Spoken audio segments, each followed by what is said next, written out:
আল্লাহর নামে দিয়ে দেন। আল্লাহু আকবার, আল্লাহু আকবার। মাশাআল্লাহ, মাশাআল্লাহ। মজা। হ্যালো গাইস, আসসালামু আলাইকুম। It's me mister Namu. কি অবস্থা সবার? আশা করি সবাই ভালো আছেন, আমিও ভালো আছি। তো গাইস, অনেক দিনের ইচ্ছা ছিল আমার দুলাভাই যখন বিদেশ থেকে দেশে ফিরবে তখন একটা আস্ত খাসি আনবো। আর আস্ত খাসি আই না কিছু আত্মীয় স্বজন দাওয়াত দিবে এবং কিছু গরিব মানুষ দাওয়াত দিব, তারপর একটা খাবারের আয়োজন করব। তো যেই বাবা সেই কাজ। সকাল সকাল ঘুম থেকে উঠে ফ্রেশ হয়ে আমরা সরাসরি কেকেটে হাটে চলে আসছি। এখন আমরা গরম গরম পরোটা মিষ্টি দিয়ে নাস্তা করতেছি আমি, আব্বু আর আমার দুলাভাই। তো কিছুক্ষণের মধ্যে আমরা খাসির বাজারে ঢুকে গেছি। কেকেটের একটা সাইডে হচ্ছে খাসি আর গরু বিক্রি করা হয়। তো এখানে আমি আমার দুলাভাই আর আব্বু মিলে খাসির বাজারে ঢুকে যাই। তো খাসি মূলামূলি করে কিছুক্ষণের ভিতরে একটা আমাদের খাসি আমাদের কপালে জুইটা যায়। তো একটা খাসি কিনে আমরা সরাসরি বাসার উদ্দেশ্যে রওনা দেবো। এখন একটা মিশুকের ভিতরে আমাদের খাসিটা উঠাতে দিলাম ঠেলা ঠেলা। তো আধা ঘন্টা পরে আমরা আমাদের বাসায় চলে আসি খাসিটাকে নিয়ে। খাসিটা আসতেছিল তো কোলে করে আমার দুলাভাই ছাদে উঠাইলো, তারপর ছাদে উঠে একটু ঘাস পাতা খাওয়াইতেছিল। তো কিছুক্ষণ পরে মুয়াজ্জিন সাহেব আব্বু কল করলো, কল করে বলতেছে যে মুয়াজ্জিন সাহেব একটা খাসি আনছে, জব করে দিয়ে দেন। তো মুয়াজ্জিন সাহেব আইসা বলতেছে যে কার নামে কুরবানি দিবেন? আব্বু বললো আল্লাহ নামে কুরবানি দিয়ে দেন। তো আল্লাহ নামে কুরবানি দেওয়ার পরে এখানে ছিলা টিলা কমপ্লিট করতেছে, একদম ফ্রেশ করতেছে। এখানে আমার মামা এবং দুলাভাই এবং মুয়াজ্জিন সাহেব সবাই মিলে মাপজুপ করতেছিল এবং মাপামাপি শেষ। এখন আম্মুহের আবার বুড়ি টুড়ি নিতেছিল। তো আমি কিছুক্ষণের মধ্যে মাথাটা নিয়ে ওনাদের সামনে দিয়ে আসলাম। আমি কই নাও মাথাটা বানাও।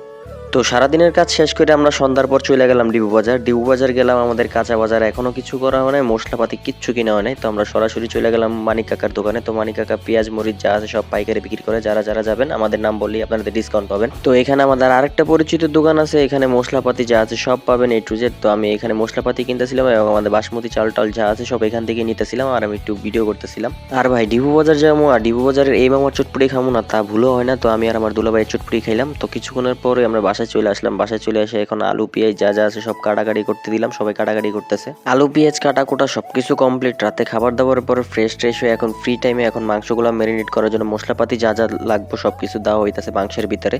কারণ কাচ্চি রান্নার জন্য আপনি অবশ্যই খাসির মাংস আগে ম্যারিনেট করে রাখতে হইব। তো পরের দিন সকালবেলা আমি আর আমার দুলাভাই সকাল সকাল উঠে তাপসে যেতেছি নাস্তা আনার জন্য। কারণ আমাদের বাসায় আজকে নাস্তা বানানো হবে না, কারণ আজকে মেহমান আসবে, বাড়ির ভিতরে অনেক ঝামেলা আছে।